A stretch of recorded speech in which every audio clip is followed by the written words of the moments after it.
ഫിലിമി പ്ലസിലേക്ക് എല്ലാവർക്കും സ്വാഗതം. ഇത് മമ്മൂട്ടിയുടെ സ്വന്തം അഭിപ്രായമാണ്. ഏതാണെന്നോ? കാരണം ഓരോരോ കാലഘട്ടത്തിൽ ഓരോരോ നടീനടന്മാർക്ക് ഗോഡ് ഫാദർമാരുണ്ടായിരിക്കും. ചിലരൊക്കെ രക്ഷപ്പെടുത്താറുണ്ട്. അപ്പോൾ മമ്മൂട്ടി എന്നുള്ള ഇന്നത്തെ മെഗാ സ്റ്റാർ എന്ന് പറഞ്ഞ നടൻ MT ഇല്ലെങ്കിൽ ഉണ്ടാകുമായിരുന്നില്ല. ഇത് പറഞ്ഞത് മമ്മൂട്ടി തന്നെയാണ്. അപ്പോൾ ചോദിക്കും, എന്താ മമ്മൂട്ടി എന്താ അങ്ങനെ പറഞ്ഞേ? MT എന്ത് ചെയ്തു? MTയുടെ കുറേ സിനിമകളിൽ മമ്മൂട്ടി അഭിനയിച്ചിട്ടുണ്ട്. പക്ഷേ മമ്മൂട്ടിക്ക് IV ശശിയെ മറക്കാൻ പറ്റുമോ? KG ജോർജിനെ മറക്കാൻ പറ്റുമോ? എന്തിന് JCയെ മറക്കാൻ പറ്റുമോ? ഈ 3 പേരുടെ പേരും പറയാതെ MTയുടെ പേര് പറഞ്ഞതിൽ എന്തോ ഒരു അപാകത ഇല്ലേ എന്ന് നിങ്ങൾ ചോദിച്ചേക്കാം. എനിക്കും ആ ഒരു ശങ്ക ഉണ്ടായിരുന്നു. പക്ഷെ അത് നേരിട്ട് മമ്മൂട്ടിയോട് ചോദിച്ചപ്പോൾ മമ്മൂട്ടി അത് ക്ലിയർ ചെയ്തു. അപ്പോൾ എനിക്ക് ഇത്തിരി ഡൗട്ട് മാറി. എന്താ കാരണം എന്നറിയാമോ? മമ്മൂട്ടി പറഞ്ഞു, ഞാൻ IV ശശിയുടെ സിനിമകൾ ധാരാളം അഭിനയിച്ചിട്ടുണ്ട്, കുറേ നല്ല കഥാപാത്രങ്ങൾ തന്നിട്ടുണ്ട്, ഹിറ്റ് സിനിമകൾ തന്നിട്ടുണ്ട്. KG ജോർജ് ആണെങ്കിൽ KG ജോർജിൻ്റെ സിനിമ മുഖാന്തരമാണ് ഞാൻ വന്നത്, ഞാൻ ഹിറ്റായത് എന്ന് പറയുന്നുണ്ട്. ശ്രീകുമാരൻ തമ്പി ആണെങ്കിൽ അങ്ങയുടെ മുന്നേറ്റം എന്ന സിനിമയിലൂടെ നായകനാക്കിയിട്ടാണ് എന്നെ കൊണ്ടുവന്നും പറയുന്നുണ്ട്. JCയും കുറേ തന്നിട്ടുണ്ട്. ഇതൊക്കെ ശരി തന്നെ എന്ന് പറയുമ്പോൾ IV ശശിയുടെ സിനിമകൾ അഭിനയിക്കാൻ ഞാൻ മുമ്പ് IV ശശിയെ സമീപിച്ചിട്ടുണ്ട്. അന്നൊന്നും എനിക്ക് അവസരം കിട്ടിയില്ല. KG ജോർജിനെ ഞാൻ പലപ്പോഴും കണ്ടിട്ടുണ്ട്. അപ്പോഴും KG ജോർജും എനിക്ക് അവസരം തന്നിട്ടില്ല. JC ഞങ്ങളുടെ നാട്ടുകാരാണ്, അടുത്ത എറണാകുളം ജില്ലയിലുള്ള ആളാണ്. JCയെയും കണ്ടിട്ടുണ്ട്. ആ JCയും എനിക്ക് അവസരം തന്നിട്ടില്ല. അതേ സമയത്ത് ഞാൻ ചെന്ന് കാണാതെ തന്നെ, ബെഗ് ചെയ്യാതെ തന്നെ എനിക്ക് സിനിമയിൽ, അതായത് MT എഴുതുന്ന നോവലിലെ ഇല്ലാത്തൊരു കഥാപാത്രത്തെ സൃഷ്ടിച്ചുകൊണ്ട് എനിക്ക് റോൾ തന്നു എന്നാലോചിക്കണം. അപ്പോൾ ഞാൻ പിന്നെ ആരുടെ പേരാ പറയുക? അത് കറക്റ്റാണെന്ന് എനിക്ക് തോന്നിയിട്ടുണ്ട്. കാരണം നമുക്ക് എന്ത് പ്രശ്നമുണ്ടെങ്കിലും MT വിളിച്ച് മമ്മൂട്ടി ഇന്ന് കാര്യം പറഞ്ഞാൽ മമ്മൂട്ടി എന്തുണ്ടെങ്കിലും ഉപേക്ഷിക്കും. എന്ത് അഭിപ്രായം ഉണ്ടെങ്കിലും, അഭിപ്രായ വ്യത്യാസം ഉണ്ടെങ്കിലും MTയുടെ വാക്കുകൾ ശിരസാ വഹിച്ചുകൊണ്ട് മുന്നോട്ട് പോകുമെന്ന് ആലോചിക്കണം. അപ്പോൾ മമ്മൂട്ടി ആദ്യം ഒരു ഇടതുപക്ഷ ചിന്താഗതിക്കാർ പഠിക്കുന്ന കാലത്തും അങ്ങനെ തന്നെയാണ്. ഇന്നിപ്പോൾ പ്രായമായി എന്നുള്ളതല്ല, അന്ന് നല്ല കാണുമ്പോൾ നമ്മളൊരു വിദ്യാർത്ഥി, കോളേജിൽ പഠിക്കുന്ന വിദ്യാർത്ഥി എന്തൊക്കെ ചെയ്യാൻ പറ്റുമോ അതൊക്കെ ചെയ്തിട്ടുണ്ട്. നല്ല രീതിയിലാണ്, ആ സ്പിരിറ്റിലാണ്. അടി കൂടാൻ പോയിട്ടുണ്ട്, ഇടി കൂടാൻ പോയിട്ടുണ്ട്, രാഷ്ട്രീയം കളിച്ചിട്ടുണ്ട്, അഭിനയിച്ചിട്ടുണ്ട്, പഞ്ചായത്ത് ഇതൊക്കെ ഉണ്ട്. അതൊരു ക്വാളിറ്റി തന്നെയാണ്. ചെയ്യേണ്ട ചില കാലഘട്ടങ്ങളിൽ അത്തരം തമാശകളെല്ലാം ചെയ്തിരിക്കണമെന്നുള്ളതാണത്. ആ കാലഘട്ടത്തിലാണ് ഫിലിം സൊസൈറ്റിയായിട്ട് ബന്ധപ്പെട്ടത്. ഫിലിം സൊസൈറ്റിയെ ബന്ധപ്പെട്ടപ്പോൾ സിനിമയിൽ അഭിനയിക്കണമെന്ന് വന്നത്. അങ്ങനെ MT ചില റോളുകൾ കൊടുക്കാമെന്ന് പറഞ്ഞിരുന്നു. അപ്പോൾ ദേവലോകം എന്നുള്ളൊരു നോവല്, അതായത് ചെറുകാടിൻ്റെ വളരെ പ്രശസ്തമായൊരു നോവലാണ്.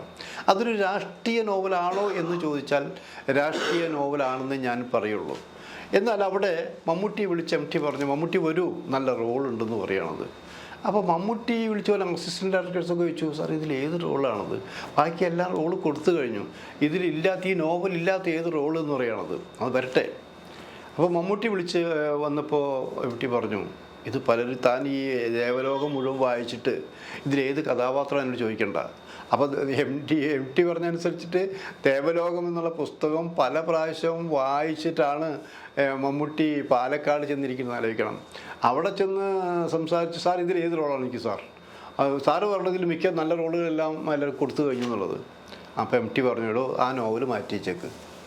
ആ നോവലില്ലാത്തൊരു കഥാപാത്രം തനിക്ക് വേണ്ടി ഞാൻ സൃഷ്ടിച്ചിട്ടുണ്ട്. ഒരു കമ്മ്യൂണിസ്റ്റ് ലീഡറുടെ റോളാണെന്നല്ല, നല്ല ഉത്തമനായ കമ്മ്യൂണിസ്റ്റുകാരൻ, അയാളുടെ റോളാണ് ഞാൻ തനിക്ക് വേണ്ടി എഴുതി വെച്ചിരിക്കുന്നത് ആലോചിക്കണം. ദേവലോകം വളരെ പ്രതീക്ഷയോടെ ഉണ്ടായ സിനിമയാണത്. പക്ഷേ അത് പലർക്കും കാണാൻ കഴിഞ്ഞിട്ടില്ല, പൂർത്തിയാക്കാൻ കഴിഞ്ഞിട്ടില്ല എന്നാലോചിക്കണം. അതങ്ങനെ പോയി. എന്നാലും മമ്മൂട്ടിക്ക് വേണ്ടി ഒരു പുതിയ കഥാപാത്രത്തെ സൃഷ്ടിക്കാൻ MTക്ക് കഴിഞ്ഞു എന്നാലോചിക്കണം. അങ്ങനെയുള്ള എം ടി സൈലൻ്റായി വാക്കുകൾ കുറച്ച് പറയും. പിശുക്കത്തരമുണ്ട്, ചിരിക്കാൻ പിശുക്കത്ത്, എല്ലാത്തിനും പിശുക്ക് കാണിക്കുന്ന ആളാണ്, എഴുത്തുകാരാണ് എം ടി. ആ പിശുക്ക് തന്നെയാണ് അതാ ഒരു പാരഗ്രാഫിൽ പറയേണ്ട കാര്യങ്ങൾ ഒറ്റ വാക്കിൽ പറഞ്ഞുകൊണ്ട് ആ സാഹിത്യത്തെ കാച്ചി കുറുക്കിയതുപോലെ നമ്മൾ അനുഭവിക്കുന്നതായിരിക്കണം. ആ അനുഭവിക്കൽ തന്നെയാണ് സിനിമയിലെ തിരക്കഥയിലെ കഥയിലെ കഥാപാത്രങ്ങളിലൂടെ എം ടി നമുക്കൊക്കെ സമ്മാനിച്ചിട്ടുള്ളത്.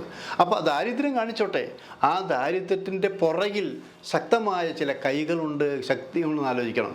അങ്ങനെ അന്ന് തുടങ്ങിയൊരു ബന്ധമാണ് മമ്മൂട്ടിയും എം ടിയും തമ്മിലുള്ളത്. എം ടി കുറേ നല്ല കഥാപാത്രങ്ങളെ കൊടുത്തു. എനിക്കറിയാം, ഒരു വടക്കൻ വീരഗാഥയുടെ സമയത്ത് എനിക്കറിയാവുന്നൊരു കാര്യമുണ്ട്.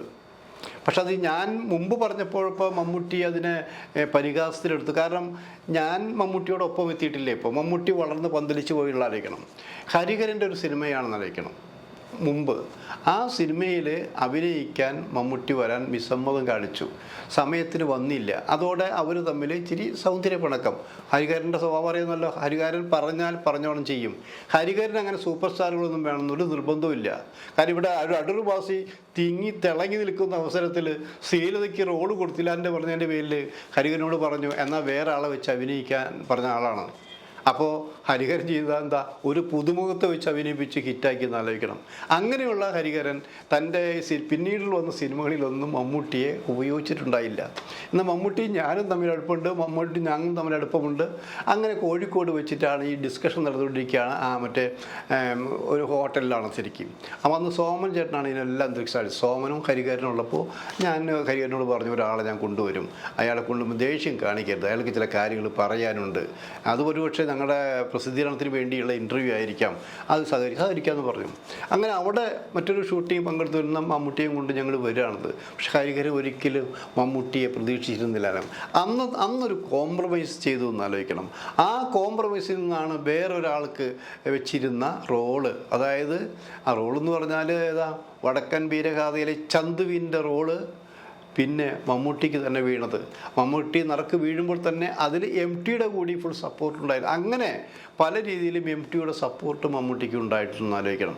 അപ്പോൾ അവരുടെ ബന്ധം പറയുകയാണത്. മാത്രമല്ല ഈ ചില കാര്യം കണിച്ചെടുക്കുക മമ്മൂട്ടി. കണിച്ചെന്നാൽ ഇല്ല എന്ന് പറഞ്ഞ് ഇല്ല, പിന്നെ അങ്ങനെ ഉണ്ട് എന്ന് പറയണമെങ്കിൽ അത്രയും സ്വാധീനം ചെലുത്താവുന്ന ആരെങ്കിലും പറഞ്ഞിരിക്കണം. ഇത് പറയാൻ കാരണം ഞാനത് 1921 മണ്ണിൽ പ്രൊഡക്ഷൻസിൻ്റെ സിനിമയുടെ ഷൂട്ടിംഗ് മഞ്ചേരി നടക്കുകയാണ്. ചരിത്ര കഥയാണെന്ന് അടക്കിയ സംഭവം. ടി ദാമോദരൻ്റെ സ്ക്രിപ്റ്റാണ്, IVA ശശിയാണ് സംവിധാനം. ആർക്ക് ചെന്നാൽ അഭിനയിക്കാം. അതായത് ആയിരക്കണക്കിന് കഥാപാത്രങ്ങളാണ് അത് ആലോചിക്കും. മലബാർ കലാപവുമായിട്ട് ബന്ധപ്പെട്ടിട്ടുള്ള ഒരു സിനിമയായിരുന്നു ആലോചിക്കണം. അവിടെ വെച്ച് മമ്മൂട്ടിക്ക് 4 ആൾ കൂടുമ്പോൾ മമ്മൂട്ടിക്ക് ഇത്തിരി ജാട വരും. അത് മുമ്പേ ഉള്ള കാര്യം തന്നെയാണത്. അപ്പോൾ ഞാൻ കൂടുതൽ അടുപ്പത്തിൻ്റെ പേരിൽ ഞാൻ ടൈറ്റിൽ കൊടുത്തിട്ടാണ് പോന്നിരിക്കുന്നത്. അടുത്തിലൊക്കെ മമ്മൂട്ടിയുടെ ഇൻ്റർവ്യൂ എന്ന് അനൗൺസ് ചെയ്ത് പോന്നിരിക്കുന്നു. അത്രയും സ്വാതന്ത്ര്യം ഉണ്ടായത് കൊണ്ടാണ് മമ്മൂട്ടിയെ ഒരു ഇൻ്റർവ്യൂ തരണം, മമ്മൂട്ടി തരാൻ പറ്റില്ല, ഇന്നും തരാൻ പറ്റില്ല എന്ന് പറഞ്ഞിരിക്കുന്നത്. മമ്മൂട്ടി തരാൻ പറ്റില്ല എന്ന് പറഞ്ഞാൽ എനിക്ക് ആ ആഴ്ച ഇത് ഞങ്ങൾ പരസ്യം ചെയ്ത് പ്രതാവിലായി പോകും. അപ്പോൾ സംസാരിച്ച കൂട്ടത്തിൽ ഞാൻ പറഞ്ഞു, മമ്മൂട്ടി ഈ അത്രയും വിശ്വാസം കൊണ്ട് എനിക്ക് തിരക്കുണ്ട്, ഞാൻ ഇനി തൽക്കാലം ഒന്നും ഇൻ്റർവ്യൂ കൊടുക്കുന്നില്ല എന്ന് പറഞ്ഞു. ഞാൻ അപ്പോൾ പറഞ്ഞു, ശരി, ഇതാണ് ഞങ്ങളുടെ ടൈറ്റിൽ. മമ്മൂട്ടി ഇനി ഒരു പത്രത്തിനും ഒരു പരിധി വരെ ഇൻ്റർവ്യൂ കൊടുക്കുന്നില്ല എന്ന് പറഞ്ഞ് നമ്മൾ ഇൻ്റർവ്യൂ അടിച്ചപ്പോൾ പറഞ്ഞിട്ടുണ്ട്, പിന്നീട് കൊടുക്കേണ്ടി വന്നാൽ ഞങ്ങൾക്ക് തന്നതിന് ശേഷമേ ഇൻ്റർവ്യൂ മറ്റുള്ള കൊടുക്കൂ എന്ന് പറയുന്നുണ്ട്. ആ ഇടയ്ക്കാണ് എം ടി വീണ്ടും മാതൃഭൂമിയുടെ ആഴ്ചപ്പതിൻ്റെ എഡിറ്ററായിട്ട് വന്ന്, ചിത്രഭൂമിയുടെ എഡിറ്ററായിട്ട് വന്ന്. അപ്പോൾ മമ്മൂട്ടി വിളിച്ച് പറയും ഇൻ്റർവ്യൂ ആണെന്ന് പറഞ്ഞു. മമ്മൂട്ടി പെട്ടെന്ന് ഞങ്ങളുടെ അടുത്ത് ഓഫീസിലേക്ക് വരുന്നു, ഇൻ്റർവ്യൂ കൊടുക്കുന്നു. അങ്ങനെ ചില കാര്യങ്ങളൊക്കെ അതും എം ടിക്ക് വേണ്ടിയാണ്. അത്രയും എം ടി പറഞ്ഞാൽ എന്തും ചെയ്യാൻ തയ്യാറായ നടനാണ് മമ്മൂട്ടി. ഇന്നും അങ്ങനെ തന്നെയാണ്. നമുക്കറിയാം മമ്മൂട്ടി എവിടെ എം ടിയും നിൽക്കുമ്പോൾ മമ്മൂട്ടി നിൽക്കുമ്പോൾ നോക്കുക എന്ത് ഭയഭക്തിയോടെയാണ്. ഒപ്പമല്ല, ഒരടി പിന്നിൽ നിന്നുകൊണ്ടാണ്. ഒരു ശിഷ്യനാണ് തൻ്റെ ഗുരുവാണ് എം ടി എന്ന് അഭിമാനപൂർവ്വം ഇന്നും പറഞ്ഞു നടക്കുന്ന മമ്മൂട്ടി എത്ര ഉയരത്തിലെത്തിയാലും ഒരു എം ടി ഭക്തൻ തന്നെയാണെന്ന് ആലോചിക്കണം. ഇപ്പോഴും ഈയിടെയും ആഗ്രഹമുണ്ട് എം ടിയുടെ ഒരു വളരെ പ്രശസ്തമായ ഒരു കഥാപാത്രത്തെ അവതരിപ്പിക്കണം. എന്നുവെച്ചാൽ അതല്ലെങ്കിൽ ഒരു ജഡ്ജിയായി, നല്ലൊരു ജഡ്ജിയായിട്ട് മമ്മൂട്ടി ഇതുവരെ അഭിനയിച്ചിട്ടില്ല. അങ്ങനെ നീതി നിർവഹിക്കുന്നൊരു ജഡ്ജി, അതായത് കേരള രാഷ്ട്രീയത്തിൽ, കേരള ഹൈക്കോടതിയിൽ ഉണ്ടായിരുന്ന പ്രശസ്തനായ ഒരു ജഡ്ജിയെ തന്നെയാണ് അദ്ദേഹം മനസ്സിൽ കണ്ടിട്ടുണ്ട്. അത് MT എഴുതുമോ, വേറെ ആരെങ്കിലും എഴുതുമോ, മമ്മൂട്ടി അഭിനയിക്കുമോ, അതൊക്കെ നമുക്ക് കാത്തിരുന്ന് കാണാം.